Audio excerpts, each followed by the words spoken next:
नमस्कार, बहुत स्वागत है आपका। आप देख रहे हैं पक्ष विपक्ष। मैं हूं आपके साथ नेहा दुबे। बीएसपी सुप्रीमो मायावती ने आज अपने 68वें जन्मदिन पर बड़ा ऐलान किया है। उन्होंने साफ कर दिया है कि 2024 का चुनाव बीएसपी अकेले ही लड़ेगी, किसी गठबंधन या पार्टी के साथ गठबंधन नहीं करेगी। यानी बीएसपी के इंडिया गठबंधन में शामिल होने के कयासबाजी पर विराम लग गया है। उन्होंने कहा कि गठबंधन से फायदा कम, नुकसान ज्यादा होता है। लखनऊ में मीडिया से बातचीत करते हुए मायावती ने ये बात कही।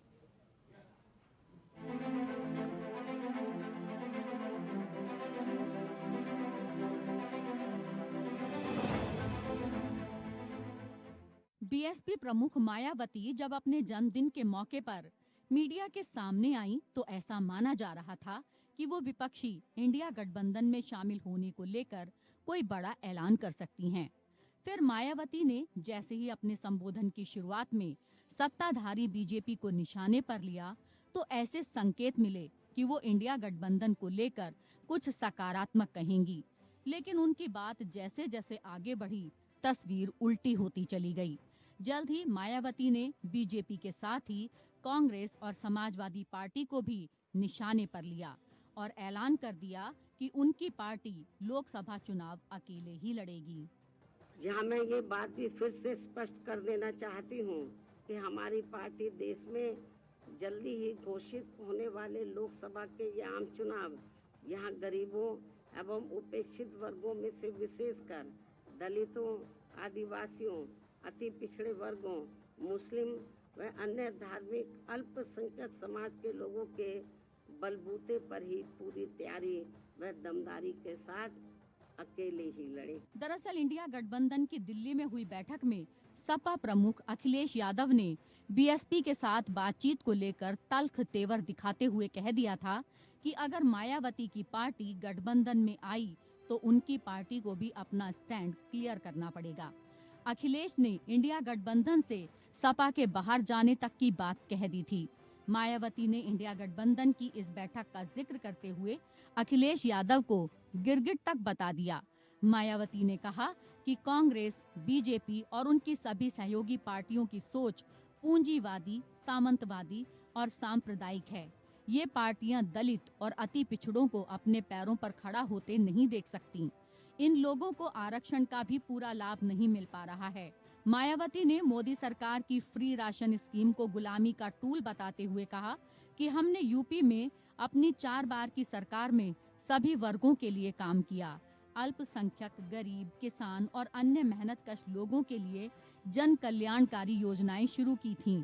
उन्होंने कहा कि सरकारें नाम और स्वरूप बदलकर उन योजनाओं को अपना बनाने का प्रयास कर रही हैं, लेकिन जातिवादी होने के कारण ये काम नहीं हो पा रहा है। मायावती ने कहा कि रोजगार के साधन देने के बजाय फ्री में थोड़ा सा राशन जैसी चीजें देकर ऐसे लोगों को अपना गुलाम बनाया जा रहा है। मायावती ने ये भी कहा कि केंद्र और राज्य की सरकारें धर्म और संस्कृति की आड़ में राजनीति कर रही हैं, जिससे लोकतंत्र कमजोर हो रहा है। हालांकि मायावती ने चुनाव के बाद गठबंधन का विकल्प खुला रखा। मायावती ने गठबंधन नहीं करने की वजह भी बताई और कहा कि पार्टी का नेतृत्व दलित हाथ में है। हमारा वोट तो सहयोगी पार्टी को ट्रांसफर हो जाता है, लेकिन दूसरी जातियों का वोट बीएसपी को नहीं मिलता। उन्होंने पिछले चुनावों में गठबंधन का उदाहरण भी दिया और अकेले चुनाव लड़कर यूपी में पूर्ण बहुमत की सरकार बनाने की बात भी कही। मायावती ने अपने जन्मदिन के मौके पर फ्यूचर पॉलिटिक्स की लाइन भी क्लियर कर दी। दरअसल मायावती ने जब से अभिषेक आनंद को अपना उत्तराधिकारी घोषित किया था, तभी से उनके राजनीतिक भविष्य को लेकर अटकलों का दौर चल रहा था। अब उन्होंने एक तरह से ये साफ कर दिया है कि वो सियासत के नेपथ्य में फिलहाल नहीं जा रही हैं। उनकी मंशा अपने सामने ही बीएसपी के शीर्ष पद के लिए अभिषेक आनंद को तैयार करना और स्थापित करना है। Bureau report, APN.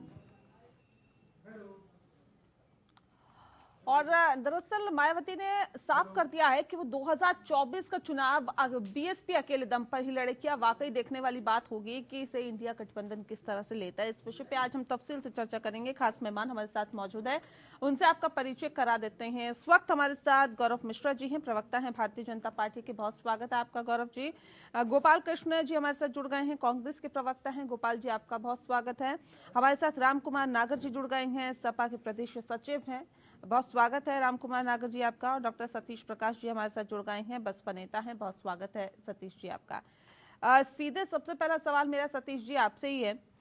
Satish ji, क्या वजह है कि आप लोगों ने अकेले दम पर चुनाव लड़ने की बात कह दी? मायावती आज सभी के सामने आई और कह दिया कि अकेले दम पर चुनाव लड़ेंगे।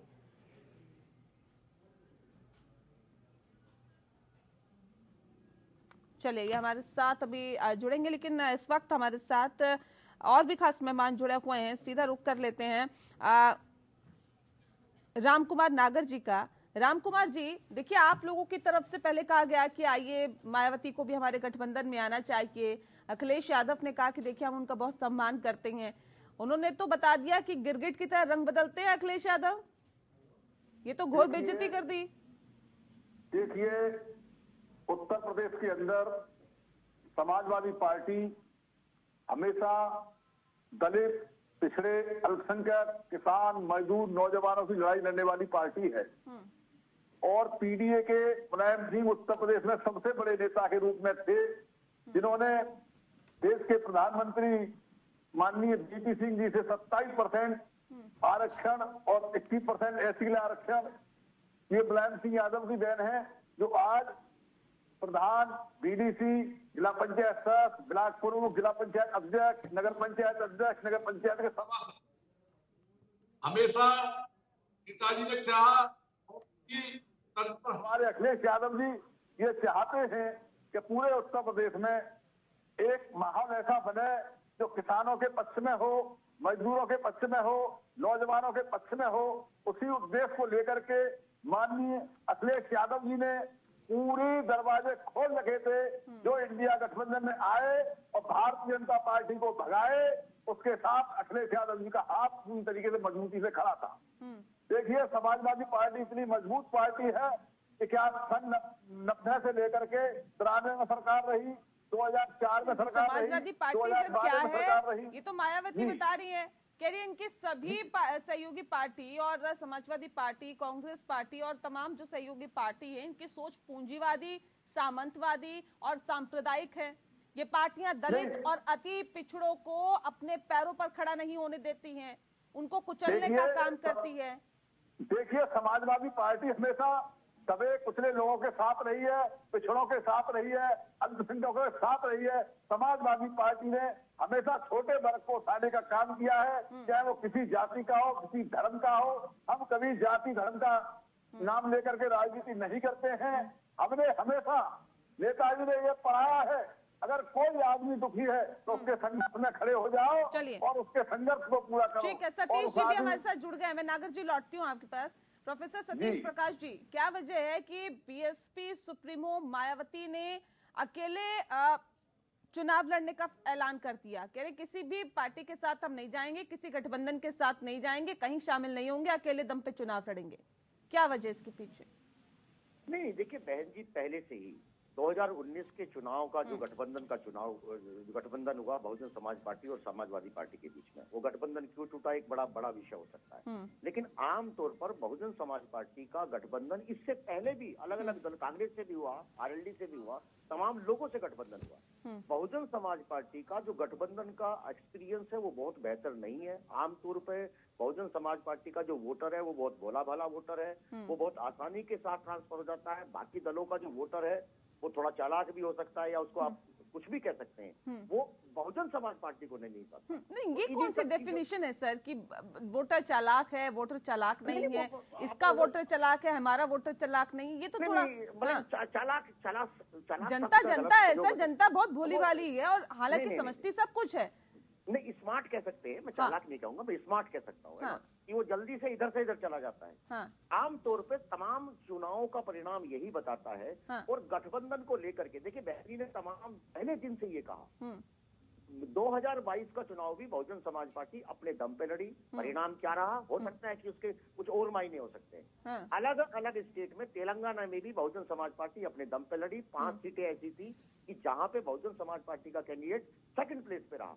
मध्य प्रदेश में भी सीटें उस तरीके से नहीं हो पा रही हैं, वो अलग बात हो सकती है, परिणाम नहीं दे पा रहे। लेकिन बहुजन समाज पार्टी एक नेशनल पार्टी है और नेशनल पार्टी होने के नाते उसको अपना जो चरित्र है, अपना जो कैरेक्टर है, वो नेशनल ही रखना पड़ेगा। ठीक है सर, मैं और गेस्ट का रुख करूं, एक बार फिर से नागर जी का रुख करती हूँ। नागर जी, आप तो पहले कहते थे, देखिए 2019 के चुनाव में कहा कि हमारी सीटें इसलिए कम आई है क्योंकि हमारा वोट तो वहां चले गया बीएसपी के पास, लेकिन बीएसपी का वोट हमारे पास नहीं आया, इस वजह से हमारी सीटें कम रह गई। ये तो कह रहे हैं अभी सतीश प्रकाश जी कि देखिए आप लोगों का जो वोटर है बहुत चालाक है। देखिए, मैं आपको ये बताता की बात का जवाब देता हूँ कि समाजवादी पार्टी और बहुजन समाज पार्टी और राष्ट्रीय लोकदल का गठबंधन हुआ 2019 में। समाजवादी पार्टी के हर कार्यकर्ता में माननीय राष्ट्रीय अध्यक्ष अखिलेश यादव के नेतृत्व में, उनके निर्देश पर एक एक वोट भारतीय जनता पार्टी को, बहुजन समाज पार्टी को देने का काम किया। मगर बहुजन समाज पार्टी के लोगों ने पुराना कोई अपना मान करके भेदभाव, उन्होंने हमारे प्रत्याशियों को वोट नहीं देने का काम किया। इसलिए भारतीय नहीं, आप कहते हैं कि हम तो इतने ईमानदार है जी, लेकिन मायावती तो कहती है कि गिरगिट की तरह रंग बदलते हैं अखिलेश यादव। नहीं, अखिलेश यादव जैसा संघर्षशील नेता उत्तर प्रदेश में नहीं होगा। आप तो इज्जत करते करते नहीं थक रहे, लेकिन आपको गिरगिट बता दिया जाता है आपके नेता को। नहीं, वो बड़े हैं, कुछ भी कह सकते हैं, उनका किसी का जवाब हम नहीं पकड़ सकते किसी की। वो मगर ये मैं कहता हूँ, अगर कोई उत्तर प्रदेश के अंदर गरीब दलित पिछड़ों का कोई हमदर्दी है, हमदर्दी है, तो सिर्फ अखिलेश यादव भी है। ठीक है, भारतीय जनता पार्टी का डटकर मुकाबला कर रहे हैं। ठीक है, अखिलेश समाजवादी पार्टी और अखिलेश यादव कर रहे हैं। ठीक है गोपाल जी, ठीक है सर, भारतीय जनता पार्टी आई है, बहुजन समाज पार्टी। नहीं, ठीक है, दलितों पिछड़ों के अगर कोई हितैषी है तो समाजवादी पार्टी है, अखिलेश यादव है। तो गोपाल जी, आप लोग क्या है, आप लोग किसके हितैषी है सर? सबसे पहले नमस्कार नेहा जी आपको और सभी लोगों को जो यहाँ उपलब्ध है। मैं आगे आने से पहले एक चीज बोलूंगा कि बेचारे दलित वोटर, जो भी दलित लोग हैं जिन्होंने माननीय मायावती जी पर भरोसा दिखाया, लेकिन दलित वोटर का दुर्भाग्य है, मायावती जी का नहीं। मायावती जी ने इस बार इंडिया गठबंधन में नहीं आने का मतलब ही है कि उन्होंने लोकतंत्र को इनकार किया है। ये इंडिया गठबंधन, भारत गठबंधन लोकतंत्र का गठबंधन था। और कोई, मैं ये दावे के साथ नहीं कह सकता हूँ कि मेरा और कांग्रेस पार्टी और सपा का बहुत पुराना रिश्ता है, लेकिन चूंकि लोकतंत्र पर बात आ चुकी है, इसलिए हम लोग साथ जा रहे हैं। चाहे लालू जी हो, चाहे नीतीश कुमार, आपको तो दरकिनार कर दिया सर, गठबंधन को ठुकरा दिया। आप लोग तो बार बार कहते रहे कि आइए हमारे साथ आइए, मायावती कह रही है आप लोगों की जरूरत नहीं है हमें। मैं कह रहा हूँ कि दलित का दुर्भाग्य देखिए कि दलित के वोटर ने, बेचारे ने मायावती जी पर भरोसा किया कि हमारे हक की लड़ाई लड़ेंगे। तो उनका दुर्भाग्य है, सौभाग्य है, ये कांग्रेस पार्टी तय करेगी क्या सतीश जी? के साथ बैठी हुई है, और सिर्फ यूपी में ही नहीं, बेचारे बिहार में चिराग पासवान जी की भी हालत देख लीजिए। दलित के नेता बनते हैं लेकिन जाके बीजेपी के साथ बैठे हुए हैं। उनकी संदर्भ में मैं दलित वोटर हुआ दुर्भाग्य कहूंगा ना, वो तो हमारी ही तरफ आएंगे। ठीक है सतीश जी, मनरेगा स्कीम लाने वाला कांग्रेस पार्टी। मैं लौटती हूँ सर, मैं लौटती हूँ। सतीश जी, ये दलितों का दुर्भाग्य है, ये सौभाग्य है कि गठबंधन में नहीं आए, दरकिनार कर दिया, फैसले को ठुकरा दिया, इनके न्योते को ठुकरा दिया। दलित सतीश जी, मैं आती हूँ सर, आती हूँ ना, एक सेकंड रुक जाइए सतीश। नहीं, आप सुनिए। आप जो सज्जन बैठे हैं, इनसे जरा पूछिए कि 30 साल तक इस देश के दलितों ने पिट के वोट दिया है। आपको मालूम है बूथ पे कौन पिटता था? सिर्फ दलित वोटर पिटता था। बाकी आपको मालूम है सर, मैं पश्चिम उत्तर प्रदेश में रहता हूँ जी, सिर्फ बूथ के ऊपर जब दलित वोट डालने जाता था, उसकी पिटाई इसलिए होती थी कि जो दबंग लोग हैं बाकी के वोट डाल जाते थे, वो उनका विरोध नहीं करते थे, लेकिन वोट की कीमत दलित जानता था। और कांग्रेस को बाकायदा 30 साल तक आपने वोट दिया। कांग्रेस ने दलितों को क्या दिया, ये भी तो बताना पड़ेगा। मनरेगा, कांग्रेस ने दलितों को मनरेगा दिया। अरे मनरेगा का आप क्या बात कर रहे हो? अरे सुनो ना, अरे सुनो भाई, अब सुने ना, मनरेगा का मतलब मजदूरी बना के रखना चाहते हो? आप राजा बनोगे, आप मंत्री बनोगे? नहीं, ये क्या मतलब है? बनाया है नहीं, मनरेगा क्या है? केंद्र में उनको बराबरी में बिठाया, लेकिन अरे मनरेगा है ये भी बताओ ना। मनरेगा क्या है ये भी बताओ ना, मिनिमम जी वेज बताओ भारत में क्या है ये भी बताओ ना, रोजगार की मनरेगा में गारंटी है। कितनी वेज मिलती है ये भी बताओ ना, चलो मनरेगा अगर कोई परिवर्तनकारी चीज है तो आपको ये भी बताना पड़ेगा कि भारत में मिनिमम वेज कितनी है, मनरेगा की मिनिमम वेज कितनी है ये भी बताओ ना। भारत द्वारा निर्धारित मिनिमम वेज से भी कम वेज है ना। एक खुले आप मार्केट लोग में एक आप आदमी लोग एक बीजेपी के मजदूर साथ चले 500 जाइएगा, पूंजीपतियों के साथ चले जाइएगा चिराग पासवान जी की तरह और कहिएगा कि हम दलित के हितैषी हैं। आप तो आगे सर्टिफिकेट पहुंचा लेंगे? दीजिए। अरे उत्तर प्रदेश के बगल में मध्य प्रदेश है, नहीं, ये वहाँ टीस आप है लोग- क्या? ये गोपाल जी टीस है क्या? आपके साथ देखिए, नहीं आए तो यानी कि भारतीय जनता पार्टी के सुनिए, साथ सुनिए, चले जाए, आप सुनिए, ये सुनिए। कौन सी बात है? ये टीस है क्या?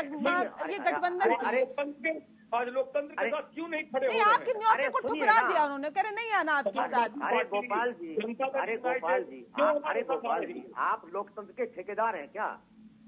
ठेकेदार इस तो आप देश धर्म का के दलित जिस दिन ठेकेदार चाहेगा, बने सुनिए अरे आप लोग धर्म के इस ठेकेदार देश बने का हुए दलित हैं। जिस दिन कौन चाहेगा बना है? सत्ता का रास्ता भूल जाएंगे आप, अगर आपकी ये बात कभी है। नहीं ऐसा होने अगर वाला है। कांग्रेस की चलिए यही ठीक बात है, रहेगी, ठीक है, सत्ता चलिए का गौरव जी का रास्ता रुख कर भूल लेते हैं जाएंगे। सर। मैं लौटती हूँ सर। नहीं होता सर। ठीक है, देश ठीक है, आजाद हो चुका। ठीक है, मैं हर आदमी लौटती की अपनी हूँ। ताकत गौरव है। जी, अगर कोई देखिए यहाँ तो अभी ये जो गठबंधन बना है इंडिया, विपक्षी गठबंधन इंडिया, इसमें मायावती ने जाने से साफ इनकार कर दिया। आपका तो भला होगा इससे या नहीं होगा? देखिए, हम इस दृष्टि से देखते ही नहीं कि इनका गठबंधन हो तो उससे हमारा भला हो या नुकसान हो। हमने तो चाहे दलित हो, पिछड़ा हो, अगड़ा हो, सबके लिए काम किया है, अल्पसंख्यक हो सबके लिए काम किया है। हमारी योजनाएं सभी जगहों तक पहुंची है। सरकार में रहते हुए डबल इंजन की सरकार ने बिना किसी भेदभाव की, बिना किसी जातवाद के, बिना किसी पक्षपात के सबके मर्म को छुआ है। यही वजह है कि भारतीय जनता पार्टी को देखिए पिछले चुनाव में, विधानसभा के चुनाव में कितना प्रचंड बहुमत मिला, चाहे वो राजस्थान हो, मध्य प्रदेश हो या फिर छत्तीसगढ़ हो। तो जनता का मूड बहुत साफ और स्पष्ट है। यहाँ पर देखिए जातिवाद की लड़ाई है। जाति का किस तरीके से वोट हथियाया जाए, किस तरीके से मायावती जी का वोट हथियाया जाए, उसकी साजिश है, उसका षड्यंत्र है।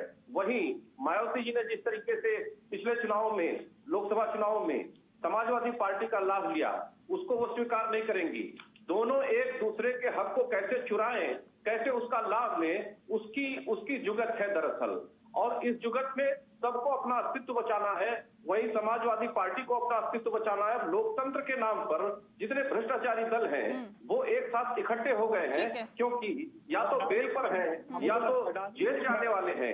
ऐसी स्थिति में इनके पास कोई विकल्प भी नहीं था इकट्ठा होने के सिवा। लेकिन जब अपने वोटों की कीमत पर गठबंधन करना हो, अपने वोटरों की कीमत पर गठबंधन करना हो, तो ऐसी स्थिति में मायावती जी पीछे हट गई और उन्होंने बहुत साफ बयान दिया कि हमारी जान को भी खतरा है समाजवादियों से। और उसके बाद भी उनको पूछ रहे हैं कि आ जाइए, आ जाइए, आ जाइए। और एक तरफ से वो लताड़ रही है, लगातार लताड़ रही है समाजवादी पार्टी को। और समाजवादी पार्टी का चाल चली तो कुछ छुपा हुआ भी नहीं है। आपको भी आईना दिखाने का काम किया उन्होंने कहा कि मोदी सरकार की जो फ्री राशन स्कीम है वो गुलामी का टूल है।